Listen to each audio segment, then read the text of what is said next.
Buenas tardes. Sean todas y todos bienvenidos a este ciclo de conferencias denominado Diálogos sin Acipe. El día de hoy tendremos el honor de escuchar al maestro Andrés Estrada Jiménez. Él es licenciado en Psicología, maestro en Psicoterapia Transpersonal Integrativa y actualmente se desempeña como psicólogo en la Secretaría de Seguridad Ciudadana. El maestro nos hablará sobre la contención y acompañamiento en la identificación de cadáveres. Les recordamos que para ser acreedores a constancia deben ingresar al link que aparecerá en el chat para llevar a cabo su inscripción. Maestro, le cedo el uso de la palabra. Bienvenido. Gracias, muy buenas tardes. Y sobre todo quiero agradecer antes de comenzar esta conferencia a la maestra Gabriela Rosales y a todo el equipo de trabajo también que está en el área de producción, que es el encargado de que este evento sobre todo salga bien. A todo el auditorio que también se está conectando por ahí, todas las personas que están regalándonos un poquito de su tiempo para escuchar esta conferencia. Y bueno, quiero agradecer también esta conferencia. Vamos a tratar de usar también el área de la práctica. Entonces, quiero agradecer muy personalmente a una querida amiga, ¿no?, que me compartió parte de su vida y va a ser un caso que vamos a tocar más adelante. Y agradecerle sobre todo a ella que nos permitió usar un poquito de su experiencia en esta situación de lo que es la identificación de cadáveres, ¿no? Y para ponerlo sobre todo como materia de estudio, ¿no? Entonces quiero agradecer mucho a todos los presentes y bueno, vamos a comenzar. Si me quieren apoyar con el material, por favor. Muchas gracias. Bueno, como hablamos bien, esta conferencia se llama Contención y Acompañamiento Psicológico en la Identificación de Cadáveres. Yo soy el psicólogo Andrés Estrada y bueno, siempre hemos tenido o escuchado muchas historias en el consultorio, pero de las historias que por lo regular más son temas que más conmueven, son temas que muchas veces no sabemos cómo tratar en la vida, sobre todo personal, es qué le podemos decir a nuestro amigo o familiar cuando él tiene que enfrentarse a una situación tan dolorosa y tan fuerte como es el identificar a un ser querido, ¿no? ¿Por qué digo la palabra un ser querido? Porque muchas veces nosotros hablamos de este tema como si fuera un proceso más de nuestra vida, ¿no?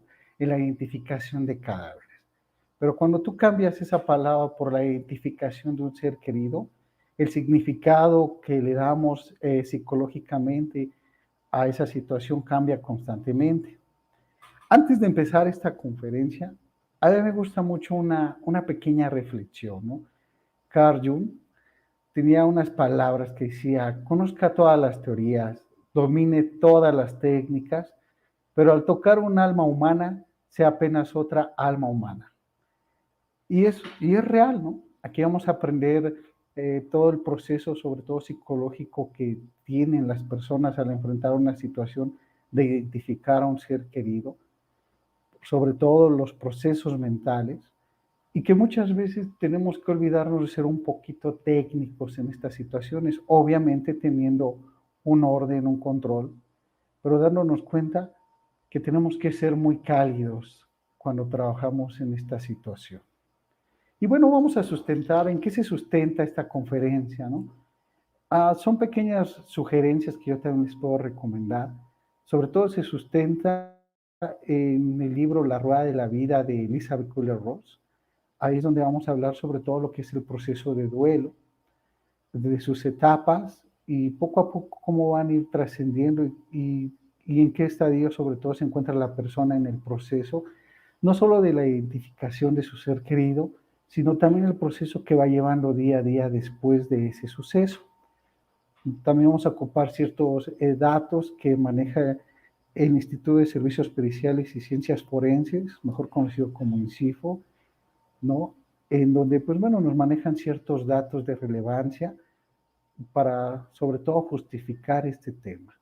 Otro tema también, otro libro que también les recomiendo mucho, es el tema de modelo de intervención en crisis en busca de la resiliencia personal, de Lourdes María Fernanda Márquez, ¿no? Es un libro muy bueno, sobre todo de la intervención en crisis. también estamos sustentando esta ponencia en el libro de Crisis Emocionales, ¿no? Y por qué no decirlo, también en mi experiencia como psicólogo dentro de la Secretaría de Seguridad Pública, como en el consultorio privado, ¿no? Manejando sobre todo los casos de los pacientes. Y bueno, algo que quiero recalcar y es de relevancia, sobre todo voy a tratar de, a ver, permítanme, voy a agrandar un poquito esto. No, muy bien. Datos que hemos visto, sobre todo estos datos los pueden encontrar directamente en la página del Instituto de Servicios Periciales y Ciencias Forenses, ¿no? Y parte de la Secretaría de Gobernación. Dice que son más de 850 cuerpos ingresados como desconocidos al año. Eso quiere decir que es un caso de relevancia, que realmente se realizan 3,000 entrevistas al año, incluso en el que las personas llegan a identificar a sus seres queridos, y se tiene 2,500 peticiones de búsqueda de personas extraviadas y ausentes. El gobierno admite que hay alrededor de 50,000 cuerpos sin identificar en México. Esto lo menciona sobre todo el diario Expansión Política, basado en datos del gobierno federal. Y el 80% de los cuerpos sin identificar, ¿no? Sobre todo el 41,115 se ubican en 10 estados, como el estado de Baja California, Ciudad de México, Estado de México, Jalisco, Chihuahua, Tamaulipas, Nuevo León, Veracruz, Sinaloa y Sonora. Si pueden ver, por ejemplo, un poquito los datos, es un tema que casi no hablamos, pero hay bastantes cuerpos sin identificar. Ahora, si nos pusiéramos a contar todos los cuerpos que se han identificado todos los días, el trabajo que hace enorme el Instituto de Servicios Periciales y Ciencias Forenses, grandes personas, he tenido el honor de poder conocer a personales, a médicos forenses que se encuentran dentro de la institución y aprender incluso de ellos, no solo como grandes profesores, sino también como amigos, ¿no? Contando sus experiencias. Entonces, las cifras dicen que es un dato, obviamente son datos relevantes, eso quiere decir que pues estos casos son diarios, ¿no? Muchas ocasiones a nosotros no nos ha pasado o no hemos tenido conocidos que presenten esta situación, pero sí es necesario empezar a trabajar, sobre todo, esta calidad humana hacia las personas. Y bueno, sobre todo estos datos, yo considero que los estamos compartiendo para esas personas que se quieren estar formando, para seguir conociendo cómo actuar incluso. Este es un tema muy en general que nos va a permitir ser empáticos con las personas que han pasado por la situación de identificar a sus seres queridos. Entonces, los siguientes datos que vamos a manejar, les pido mucho respeto, son historias incluso de mis pacientes, amigos, que les agradezco bastante, sobre todo. Se han cambiado un poquito los hechos, los nombres, también se van a omitir ciertos nombres también de las instituciones, por respeto, porque solamente queremos ocuparlos con fines educativos. Toda la información que estamos trabajando, pues vamos a trabajarla desde una manera profesional y respetuosa. Y bueno, vamos a comenzar primero con una breve historia. Esta es la historia de Gabriela N., ¿no? De 29 años. Gabriela N., ¿no? Tenía a su padre con problemas de alcoholismo, el cual ya no vivía con ella, por lo tanto no estaba tan al pendiente todos los días de su padre, y fue precisamente que ella empieza a darse cuenta que en diciembre aproximadamente su padre tenía pues un dinero que tenía que ir a recoger, por lo cual al no llegar a ella se le hace algo raro, ¿no? Que su padre no haya llegado por el dinero en diciembre. Posterior a eso, bueno, omite porque su padre, bueno, pues tenía estas situaciones, sobre todo con el alcohol, y ella, pues, como toda persona, bueno, considera que el señor está haciendo otras cosas, está distraído, por lo tanto, no se ha presentado a ir por su dinero, pero va pasando el tiempo y se le empieza a hacer cada vez más raro, ¿no? El que su padre no aparece, nadie sabe de él, no marca, no ha llamado. Así que ella decide pues empezarle a entrar esa duda, ¿no? A preguntarse en dónde está su padre.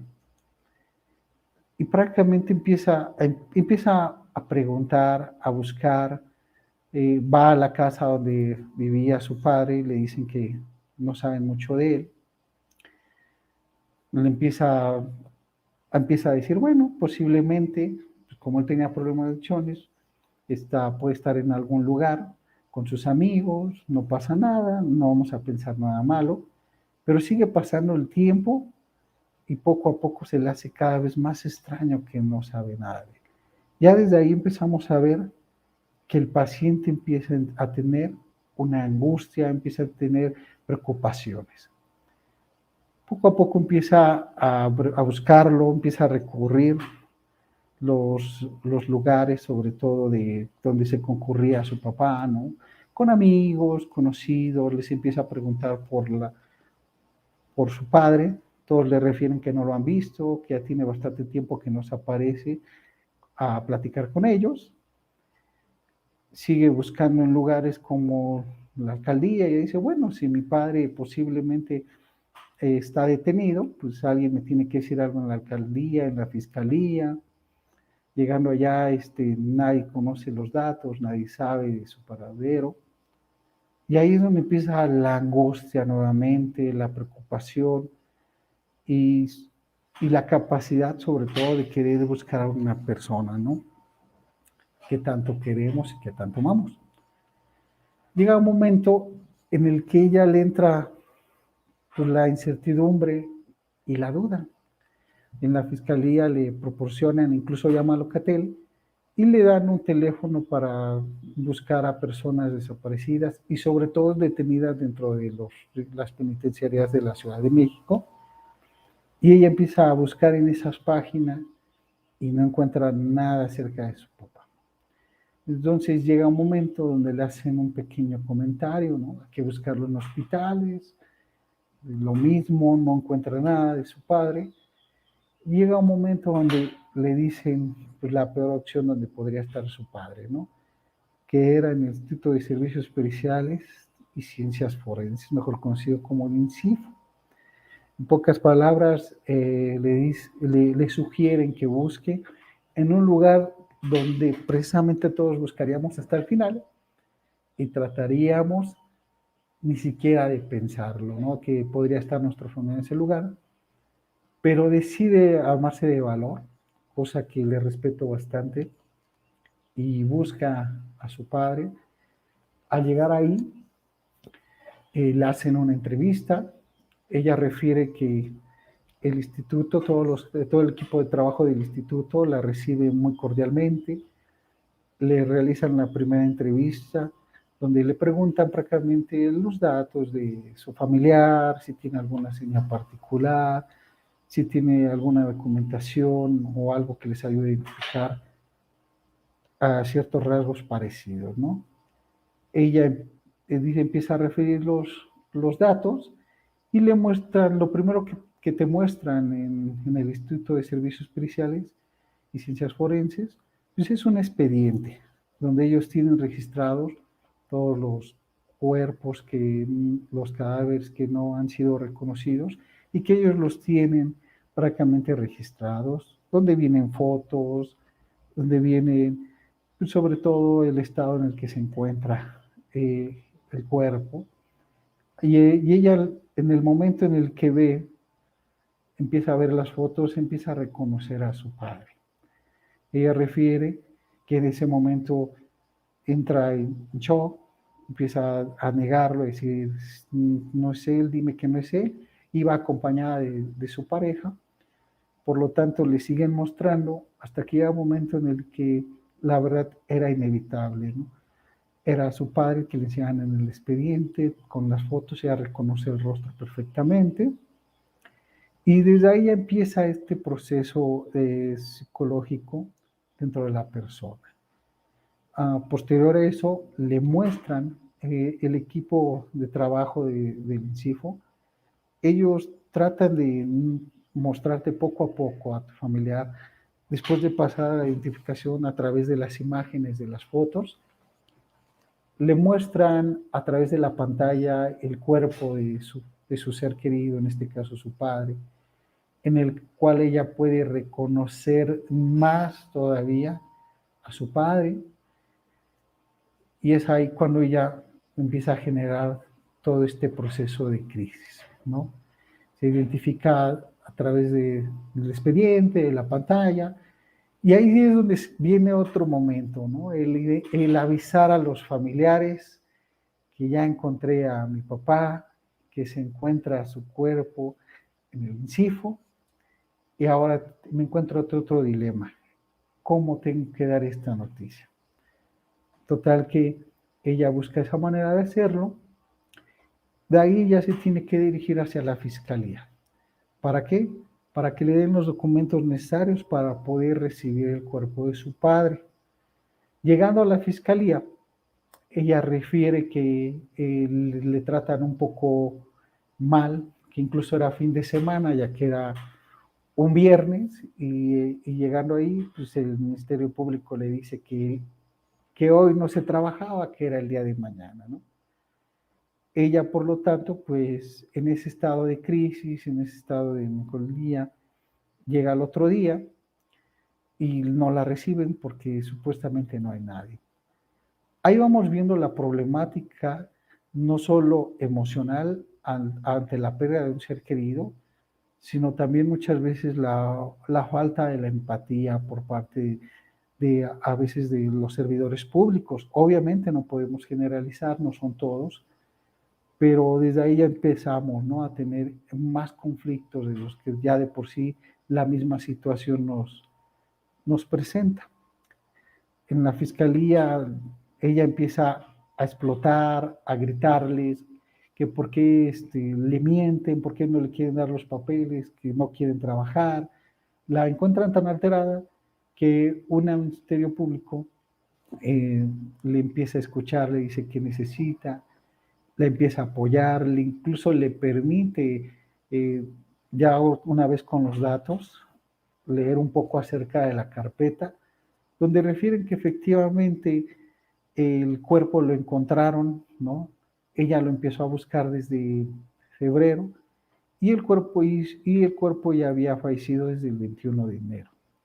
Al señor tenía varios días en la calle y la cámara de C5 lo reporta como una persona que, bueno, queda completamente tirado en el suelo y sin movimiento. Llegan los servicios periciales y, bueno, lo llevan al Instituto de Servicios Periciales. Una vez que le dan la documentación necesaria, ella llega nuevamente al INCIFO, donde viene esta otra parte que también ya es más dolorosa, en la que hay que pasar a reconocer al cuerpo físicamente. Obviamente es cuando ya llegan los demás familiares que ya tenía, pero nadie quiere entrar, porque es una de las cosas que siempre se va a presentar, ¿no? Que cuando llega un momento, uno de los protocolos que tiene el personal del Instituto de Servicios Periciales y Ciencias Forenses es preguntar a la persona que si ya se encuentran listos para empezar a reconocer el cuerpo y les dan su tiempo. Pero entre toda la familia nadie se anima a entrar completamente y le toca nuevamente a esta chica valiente entrar, y la primera impresión al abrirle la puerta es este olor, el olor de los cuerpos ya descompuestos, y es ahí cuando ella menciona que incluso ya se presentaron la sintomatología física, ¿no?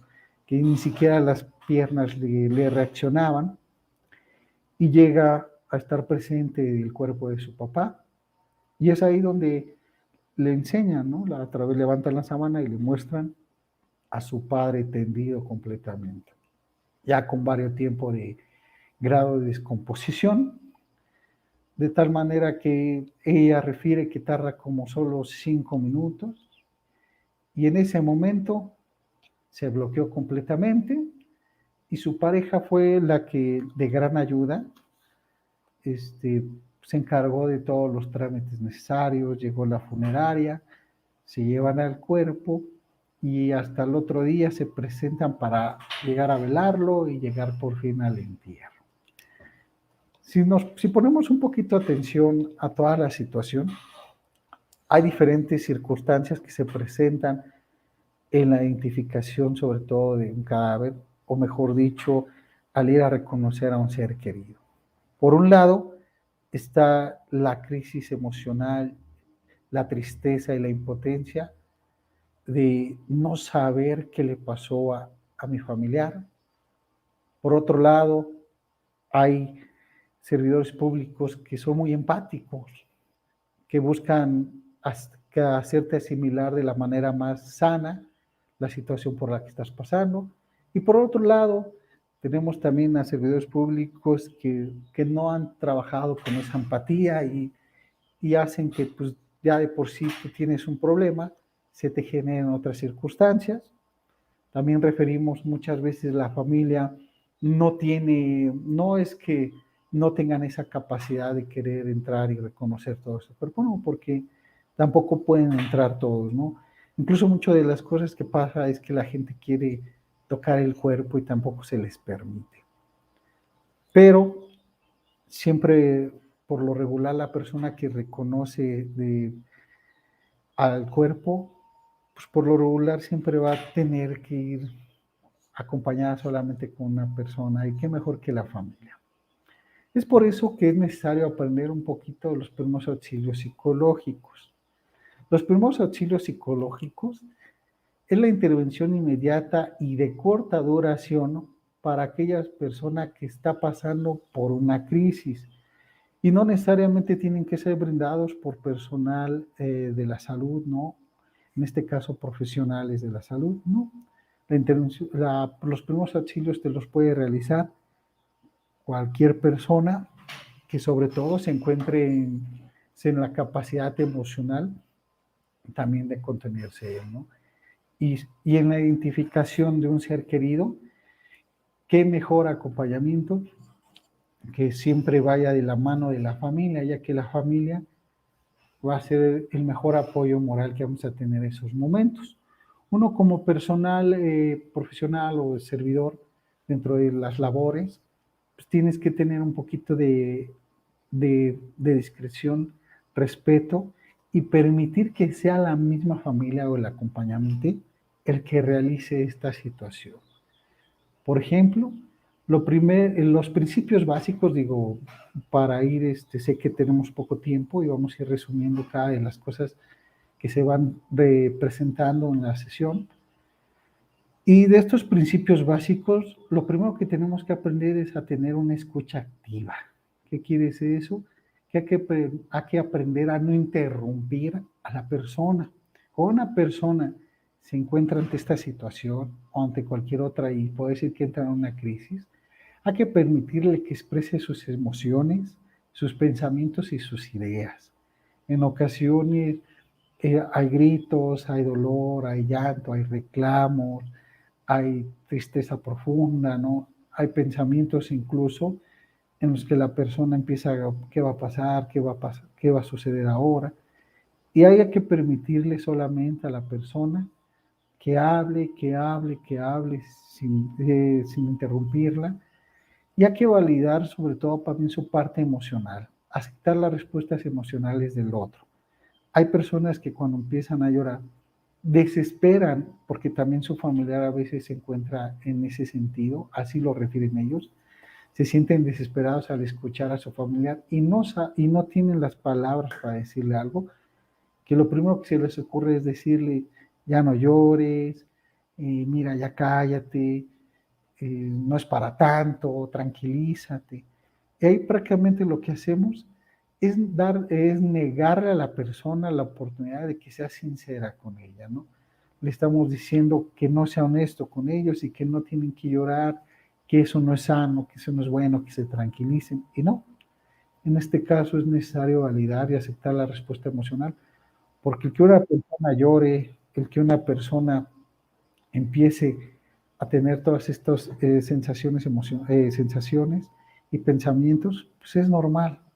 Solamente se le llora a lo que se ama mucho. Y hay que tener mucho respeto, no importa las circunstancias. Esto también lo digo porque hay personas que empiezan a referirse a sus seres queridos como ¿para qué le lloras? Si ni te quería, si ni siquiera quería saber de ti, ¿no? Entonces, todas esas cosas son las que hacen que la persona se le generen otras circunstancias que pueden afectarle en la resolución de su duelo a futuro. Hay que tener un ambiente de aceptación y empatía. Hay personas que no han aprendido a ponerse en el lugar del otro.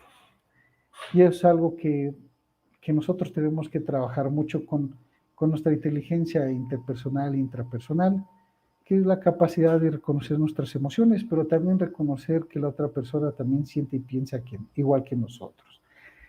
Y también aprender a darle información de fuentes confiables. Eso ya nos toca como personal, sobre todo, al trabajar a contener a las personas.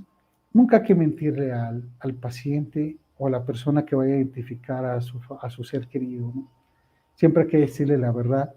En este caso, algo que les tranquiliza mucho a los familiares es saber cómo se fue su familiar, cómo falleció, qué pasó.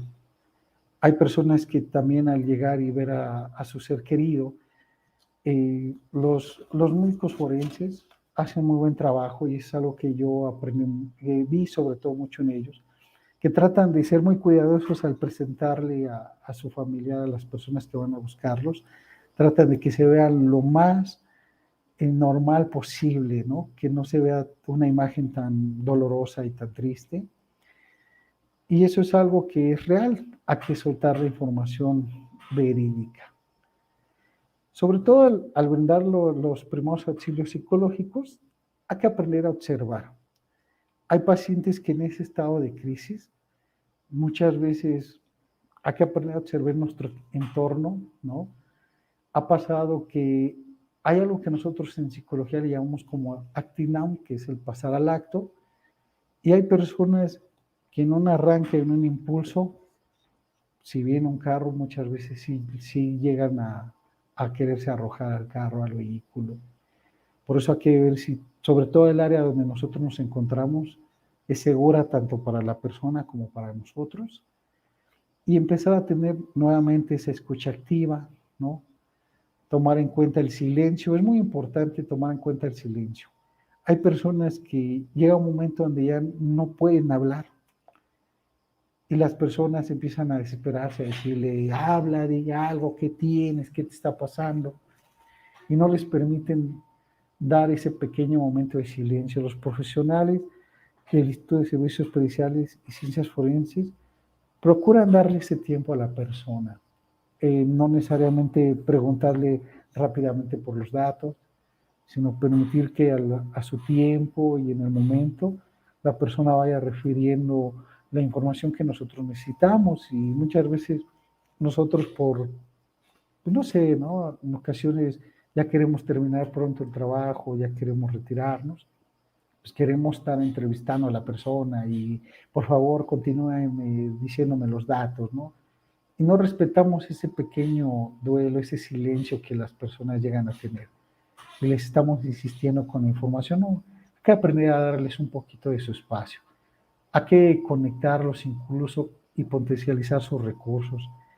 Hay que ayudarlos a que ellos se den cuenta que dentro de ellos está la capacidad de ir poco a poco teniendo las herramientas necesarias para enfrentar esta situación y nuevamente pedirles la información y brindarles a ellos información de a dónde pueden recurrir, porque es algo que muchas veces se puede pasar cuando estamos ante una situación así, sobre todo la persona que va a identificar a su ser querido, pues está más centrada en su dolor, en su tristeza, y nosotros tenemos que encargarnos de referirle cuáles son los pasos a seguir, qué va a continuar, qué va a pasar.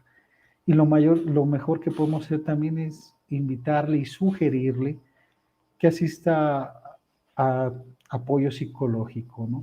Ya sea por parte de alguna institución pública o puede ser a nivel privado.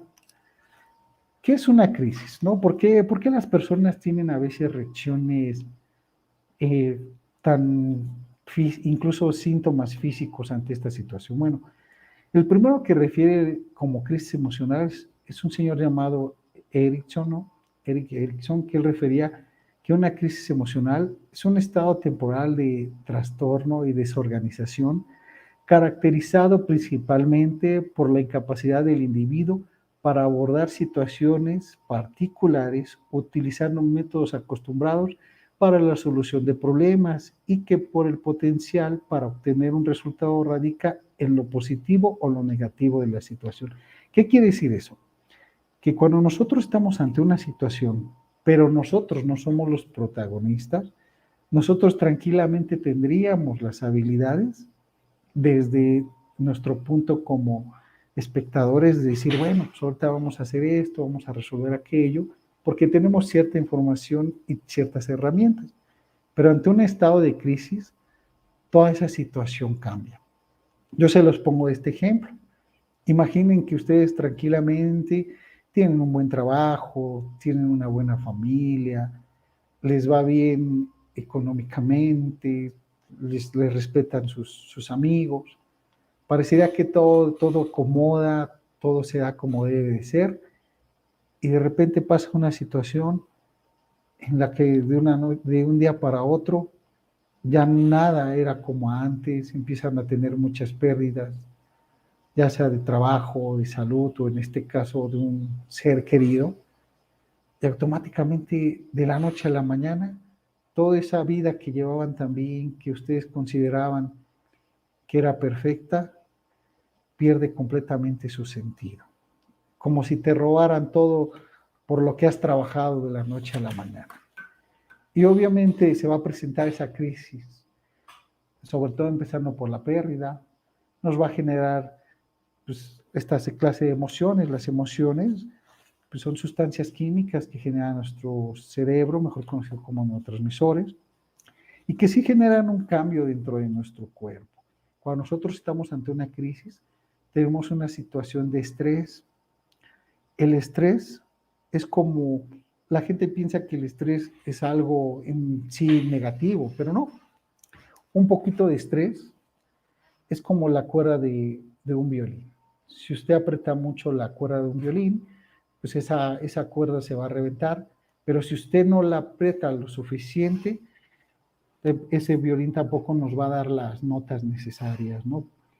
El estrés es algo parecido. El estrés, sobre todo lo que conocemos como estrés, es un estrés positivo que agudiza nuestros sentidos, que nos ayuda a darnos energía a nuestro cuerpo, llena a nuestro cuerpo de adrenalina para enfrentar una situación estresante y tener la fuerza necesaria para salir de esa situación.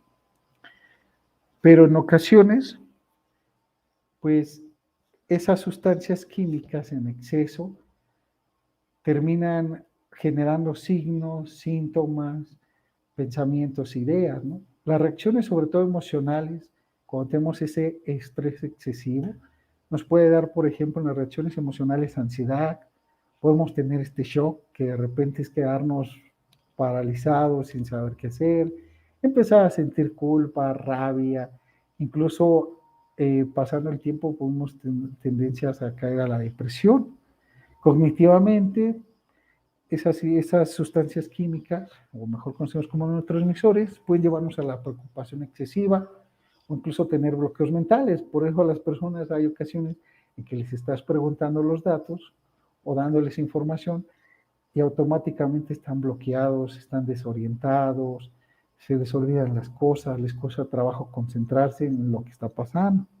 En comportamientos podemos tener hiper o hipoactividad, que es eso que podemos de repente ser muy activos y de repente dejar de tener toda actividad.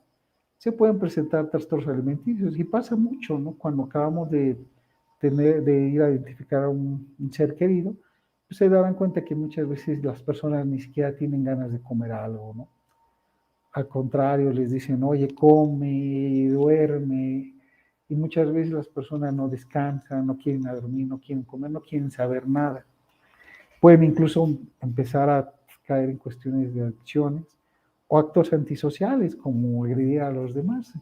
Y eso se da mucho, ahorita la vamos a tocar, sobre todo cuando lleguemos a la cuestión de las etapas del duelo, que hacemos algo que se conoce como desplazamiento, y a veces es tanto la frustración y el coraje que sentimos ante la impotencia de ver a nuestro ser querido ya sin vida y sin saber qué pasó, que toda esa frustración genera un enojo que terminamos desplazando hacia las personas más cercanas. Por eso no es de extrañarse que en ocasiones el equipo de trabajo, ¿no?, que está orientando y apoyando a la persona, pues muchas veces puede salir un poquito agredido por parte de la persona que acaba de reconocer a su ser querido. Fisiológicamente, pues, se pueden presentar taquicardias, ¿no? O presión torácica, las personas sienten en verdad como si le estuvieran presionando el pecho, ¿no? Pueden sentir náuseas, ¿no? O parestesias, que es que sienten picazones en las manos, entumecimiento, adormecimiento.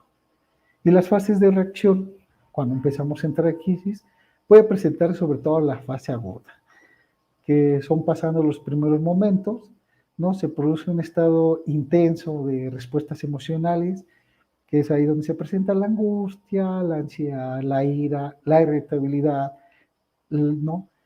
Manifestaciones vegetativas, ¿no? Que se puede bajar la presión, subir, todas estas funciones, síntomas físicos que se van a presentar, ¿no? Sensaciones de realidad. En ocasiones estas descargas emocionales pueden ser tardías, ¿no? Hay personas que en ese momento el shock tiene una función. Esta sensación de estrés excesivo nos prepara para enfrentar esta situación tan dolorosa, y hay por eso gente que parecería que está ahí desde que ve la situación con su ser querido, al reconocerlo, entran como un estado así de shock, donde no se concentran, donde están, bueno, digámoslo así, como si estuvieran idos, ¿no? Y pueden estar así hasta después del entierro. La gente dice, ¿estás bien? Y están ellos tranquilos, relajados, pero muchas veces lo que pasa es que el cuerpo, la mente se protege y les está permitiendo realizar lo que tengan que realizar, y posterior a eso puede presentarse la etapa de la fase de reacción, ¿no? Y esa es posteriormente, puede durar unas 6 semanas, se producen reacciones tardías, donde los sentimientos reprimidos al principio que soportamos o toleramos, ¿por qué? Porque muchas veces dicen todos, ¿no? Pues es que hay alguien que tiene que ser fuerte en esta situación y pospone todo este dolor y esta tristeza y termina manifestándose hasta después de 6 semanas, ¿no? Sobre todo aquí las personas, ¿no? Es cuando ya pueden presentar hasta una situación ya de debilidad física. Y bueno, las reacciones características son temor al regresar al evento, ¿no? La gente aquí muchas veces sueña y piensa que posiblemente en cualquier momento otro familiar puede pasar por lo mismo. Aquí es donde se presentan los sueños o pesadillas acerca de sus seres queridos. Hay personas que después del evento siguen soñando a su familiar y recordando completamente todo el hecho, ¿no? Desde que lo fueron a recoger, cómo lo vieron tendido, empiezan a tener toda esta situación de irritabilidad. ¿Por qué? Por la frustración que están pasando. Tenemos la fase de reparación, y esa dura aproximadamente de 1 a 6 meses, y se diferencia, perdón, en que las reacciones son menos intensas y no tan abrumadoras. ¿Qué quiere decir eso? Que la persona sigue teniendo esta crisis, pero ya los sentimientos de dolor ya no son tan persistentes, pero se le pueden sobrellevar, y empieza otra vez a realizar sus actividades cotidianas. Hace planes para el futuro y parecería que la persona se encuentra bien. Y puede entrar a la fase de reorientación, que aproximadamente ya pasa los 6 meses, ¿no? Llega a asimilarse, a integrarse en la situación de vida y se produce la readaptación cotidiana. ¿Qué quiere decir eso? Que la persona sigue estando con esas fases de crisis, pero ya las tolera, ya vuelve a tener su vida tranquila y todos pensamos que ya pasó, que ya está bien y que por lo tanto ya, ya no debemos preocuparnos de ella. Pero no, es por eso la importancia de conocer estos procesos para, para siempre tener un apoyo. Ahí es donde sobre todo Elizabeth Kubler-Ross mencionaba, bueno, agregamos la fase de shock, pero ella mencionaba que es cuando las personas empiezan a entrar a duelo. Y un duelo se dice que puede durar igual precisamente de 6 a 8 meses, pero en vista de que todas las personas somos distintas, pues a veces puede ser más, pues a veces puede ser menos. Y bueno, la primera etapa, incluso si ustedes se percatan, todas estas etapas empiezan desde el principio, ¿no? Por ejemplo, el shock puede entrar, pues obviamente cuando esta chica valiente, ¿no? Fue a reconocer el cuerpo de su padre y al verlo, se quedó completamente bloqueada, ¿no? Ante esta respuesta física, no empezó a dormir, todo. Después de eso, al reconocer el cuerpo, ella ve las fotos y ella refiere que le dice a su pareja en ese momento, dime que no es él. Ahí si te dan cuenta entra la etapa de negación. Posterior a eso, cuando ella llega a la fiscalía y le niegan el servicio, ella los agrede, los insulta, porque obviamente ellos no le quisieron brindar la atención. Ahí es donde entra, puede ser que hasta entra poco a poco la etapa de la ira y podemos trabajar con esa parte de mencionar que se presentan los mecanismos de defensa, en este caso el desplazamiento, que la persona ante la frustración, ante la impotencia, se termina desquitando con alguien más, no quien me la hizo, sino quien me la pague. Y puede ser que entra la parte de la negociación, que es o la culpa, ¿no? Que las personas también es cuando empiezan, bueno, pues al menos hay personas que al reconocer y al saber que su familiar pues ya falleció, llega un momento donde ellos dicen, bueno, al menos ya sé dónde está, al menos ya no tengo esa incertidumbre, ¿no? Hay algo que se conoce como duelo suspendido y son esas personas que efectivamente pierden un ser querido y no saben de su paradero y se la viven buscándolos y buscándolos y buscándolos y nunca pueden llegar a estas etapas. ¿Por qué? Porque nadie les ha dicho, todavía no han encontrado ni a su familiar ni vivo ni muerto y tienen la idea de que pues, ha de estar por ahí perdido y entran en ese duelo suspendido. En este caso, las personas al ver a su familiar que ya se encuentra en el Instituto de Servicios Especiales y Ciencias Forenses, pues llega un momento que hasta eso les tranquiliza, el saber que ya encontraron a su familiar. Y posterior a eso pueden entrar a la etapa de depresión, que es cuando la persona entra en la tristeza, ¿no? Episodios de tristeza, pero no es una depresión clínica donde la persona no esté generando la suficiente dopamina o serotonina, ¿no? No, más bien es una depresión, unos episodios de tristeza que es necesario, la persona le empieza a llorar a su ser querido y puede llegar a lo que es la aceptación.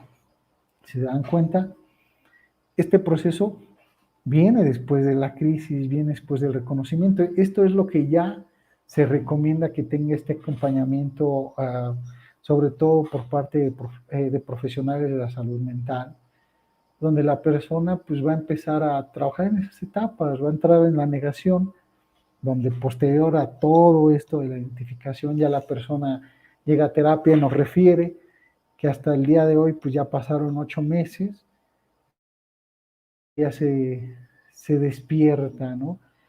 Pensando que todo fue un sueño, o incluso hay personas que tal cual de repente lo refieren, que en la comida ponen todavía un plato más de comida, ¿no? Pensando que su familiar pues va a comer hasta que algo en su mente les dice, sabes que eso ya no va a pasar. Hay personas que posterior a eso pueden estar muy irritables, pueden estar discutiendo con la familia, aunque la familia los quiera contener, apapachar, pues ellos pueden tratar de estar enojados, molestos. Son personas que de repente ya vemos que después del evento pues tienden a estar un poquito más irritables. Y hay personas que pueden entrar después a la negociación donde ya dicen, bueno, por algo pasan las cosas, ¿no? Empiezan como a encontrarle un sentido a esta situación y nuevamente pueden llegar a la tristeza y a la aceptación, a reconocer y a decir, bueno, ya pasó, ya vamos a aceptar esta nueva realidad. Pero cabe mencionar que estas etapas no necesariamente en la experiencia se ve, y eso lo pueden corroborar muchos colegas míos, que todas esas etapas del duelo no llevan ese orden. Hay ocasiones en que la persona ya llegó a la aceptación, ya siente que está tranquila, que ya soltó esa parte, y de repente puede llegar otra vez a la negación, puede brincar a la ira, puede brincar a la depresión. Sobre todo hay que mencionar que este es un proceso adaptativo. ¿Qué quiere decir esto? Que poco a poco la persona se va a ir adaptando a las nuevas circunstancias, a su nueva realidad. Y es ahí donde, bueno, entra el apoyo psicológico para que no se genere un duelo bloqueado, donde el duelo se bloquea y ya no avanza, donde la persona se queda ensimismada en su problema y ya no es capaz de disfrutar el día. Hay personas que incluso han llegado a suicidarse por esa situación. Yo tuve un caso también una persona a la cual agradezco me compartió y me permitió también referir su testimonio, en el que ahí, bueno, ahí su esposa desaparece y ellos van a identificarla. Y una vez que llega ahí, el hijo menor ve a la madre y posterior a eso pasa un año y su hijo se termina aventándose de un puente, ¿no? ¿Por qué? Porque después del fallecimiento de su madre no lo pudo trabajar, no lo pudo soltar y bueno, su duelo se quedó bloqueado, ¿no? Hay duelos que se vuelven complicados, donde también las personas pueden llegar a adicciones. Hay personas que llegan al consultorio refiriendo que tienen problemas con alcohol, con sustancias, y ellos consideran que esa es la raíz y el origen de sus problemas. Y resulta que vienen cargando ciertos duelos, ciertas pérdidas de seres queridos, de los cuales ellos pues no han soltado, ¿no? Y puede haber un duelo patológico, ¿no? Que ya puede tener una larga duración y comienza a afectar sobre todo al individuo en su vida social, laboral, cultural, emocional, espiritual y sobre todo en la salud física. Es por eso que las personas pues, necesitan ir a un proceso psicológico. No, por ejemplo, en el proceso psicológico trabajamos varias técnicas dependiendo la corriente psicológica que se trabaje. En mi caso personal, digo, esto sería material para otra ponencia, ¿no? Pero yo en mi caso personal, los procesos que a mí me han funcionado un poquito más en lo que es la terapia de duelo, pues sobre todo de enseñarle al paciente, darle un poquito de psicoeducación y referirle que este es un proceso adaptativo, que quiere decir que poco a poco no lleve prisa. A veces cuando nosotros fallece un ser querido, la gente te dice cosas como vete a bailar, vete a correr, vete a brincar, vete a hacer todo lo que tengas que hacer para que no pienses en esta situación, no pienses en la pérdida de tu familia. Y ese es el error que empezamos a cometer porque nos fugamos de nuestro duelo y no lo vivimos. Y hay que darle un poquito de información al paciente y decirle que no lleve prisa, que se permita vivir ese duelo, que este proceso poco a poco se va a ir fritando, poco a poco se va a ir adaptando a esta nueva circunstancia, porque vienen muchos factores después de la pérdida de un ser querido, ¿no? Hay veces que hay casas que no nos dejaron con testamentos, y hay problemas legales, o hay deudas, o hay muchas labores que hacía nuestro ser querido y que ahora ya no está y ahora nosotros tenemos que realizarla. Y todo eso también va haciendo que el duelo se vaya complicando un poquito. Incluso por eso es muy sano tener el apoyo de la familia, ¿no? Hay que referir al paciente, sobre todo empezarlo a llevar a que él busque este nuevo sentido de la vida. Para eso les puedo recomendar un libro muy bonito que se llama El hombre en busca de un sentido, de psicólogo Víctor Frank, que nos habla que la persona, como diría Nietzsche, mientras la persona tenga un porqué para un para qué, la persona puede hacer lo que sea, ¿no? Y eso es lo que hay que también guiar al paciente, a encontrarle un nuevo sentido a su vida, a darse cuenta que ahora tiene la obligación de demostrar qué clase de hijo o hija dejó su familiar, ¿no? Y llevar ese galardón en alto, ¿no? Haciendo sentir feliz a nuestros seres queridos. Hay una técnica que se conoce mucho en la terapia gestal de Flusberg, que es la técnica de la silla vacía, donde incluso se le invita al paciente que en una silla enfrente de él, pues imagine a su ser querido y se permita decirle todas esas cosas que en su momento ya no pudo, despedirse, hablar con él, incluso reprocharle el por qué no lo dejó, porque así lo viven los pacientes, y permita despedirse como en su momento le hubiera gustado. Eso lo podemos hacer, pues ya sea poniendo una silla enfrente de nuestro paciente o a través de la imaginería, o en mi caso personal, yo trabajo mucho con hipnosis introspectiva, lo que es hipnosis clínica, ¿no? Una hipnosis natural, y a través de esa hipnosis llevamos a la persona a que pueda reunirse con este ser querido a través de su pensamiento, de su imaginación, si así lo quieren ver, y pueda tener a su ser querido enfrente de él, despedirse, perdonarse incluso y perdonarlo por todas las cosas que ya no vamos a poder hacer. Incluso llevarlos a vivir un recuerdo, ¿no? Tener esto que nosotros llamamos regresión, donde la persona puede recordar a su ser querido en un episodio de su vida que le generó mucha felicidad y mucha tranquilidad estando con él, para que la persona lo recuerde, no como la última vez que lo vio tendido, y sobre todo con los servicios periciales, no, sino que lo recuerde como la última vez que estuvieron felices, que estuvieron en paz, que estuvieron contentos, ¿no? Ayuda mucho las metáforas para que la persona también aprenda a despedirse de sus seres queridos. Hay una metáfora que yo les platico mucho a mis pacientes y me gusta mucho porque yo siempre les digo, ¿no? Que había una vez un profesor que se encariñó mucho con su alumno, y que el alumno, cuando tenía que pasar de año, el profesor lo reprueba porque se encariñó tanto que no quería que él se fuera. Y yo le pregunto a los pacientes, ¿no? ¿Tú qué piensas de ese profesor? Y la mayoría refiere, bro, pues que es egoísta, que por qué no deja pasar al niño, ¿no? Y es cuando yo les comento, le digo, bueno, pues imagínate que tu familiar ya aprendió todo lo que tenía que aprender y ahora tiene que ir a otro lado a estudiar, ¿no? Y a seguir aprendiendo y conociendo. Entonces, ¿a quién te pareces, no? Y es cuando el mismo familiar se da cuenta que ya llegó la hora de soltar a su ser querido, de despedirse, y poco a poco ir trabajando con esa resiliencia, ¿no?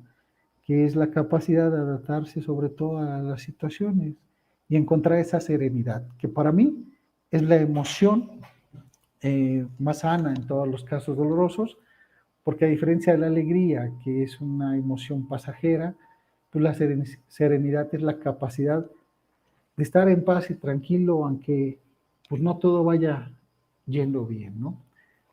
Y bueno, sobre todo, pues me gustaría cerrar esta ponencia agradeciendo a todo su tiempo, al equipo en general encargado de la producción, nuevamente a la maestra Gabriela Rosales, ¿no? Titular del INACIPE, quien me permitió compartir con ustedes esta charla amena, y cerrando con estas palabras de Sigmund Freud. Y Sigmund Freud decía, la ciencia moderna aún no ha producido un medicamento tranquilizador tan eficaz como lo son unas pocas palabras bondadosas. Yo creo que a veces eso es lo que necesitan esos seres, seres que acaban de perder a un ser querido. A veces solamente necesitamos hacerlos sentir que no están solos y que cualquier cosa que necesiten siempre estaremos con ellos, ¿no? Pues agradezco mucho el tiempo, agradezco a todos los que han estado presentes y bueno, no sé si me pueden hacer un comentario en el equipo de trabajo. Al contrario, maestro, muchísimas gracias a usted. Más que nada lo que nos gustaría es si nos pudiera apoyar con algún comentario final para cerrar esta excelente ponencia, por favor. ¿Algún comentario final? Muy bien. Pues yo creo que este tema nos invita mucho a la reflexión personal, ¿no? Que uno de los principios de la tanatología es que aprendes siempre a saludar cuando llegues a tus seres queridos y a tus amigos, y aprende a despedirte siempre de ellos. ¿Por qué? Porque los principios de la tanatología nos dicen que cada que tú llegas y saludas a unas personas, ya no es la misma persona de ayer, es una persona nueva. Por lo tanto, mereces saludarla con gusto, como si nunca lo hubieras visto en muchos años. Y siempre es bueno despedirse, porque nunca sabes cuándo va a ser la última vez que vas a ver a tu ser querido. Y eso ayuda mucho para la resolución de un duelo. Muchas de las personas que tuvieron la oportunidad de despedirse de sus seres queridos son las que tienden a solucionar su duelo un poquito más pronto. Porque la que dice es que nunca me despedí, nunca le dije que le amaba, nunca le dije que le quería, son las que muchas veces les complica un poquito más. Que aquellos que dijeron, al menos tuve la oportunidad de decirle que le amaba, que le agradecía toda la vida que me dio y su tiempo, y tuve la oportunidad de despedirme de él. Ok, muy buenas palabras, maestro. Pues bueno, agradecemos la participación del maestro Andrés Estrada Jiménez por habernos acompañado y haber compartido sus conocimientos en la materia. Asimismo, queremos agradecer a nuestro amable auditorio por habernos acompañado el día de hoy. Los invitamos a ingresar a nuestras redes sociales y página oficial del INACYPE, www.inacype.gov.mx, para conocer los próximos eventos y oferta académica que tendremos para ustedes. Pues bueno, muchísimas gracias y hasta la próxima. Muchas gracias, maestro. Gracias a ustedes por invitarme. Al contrario.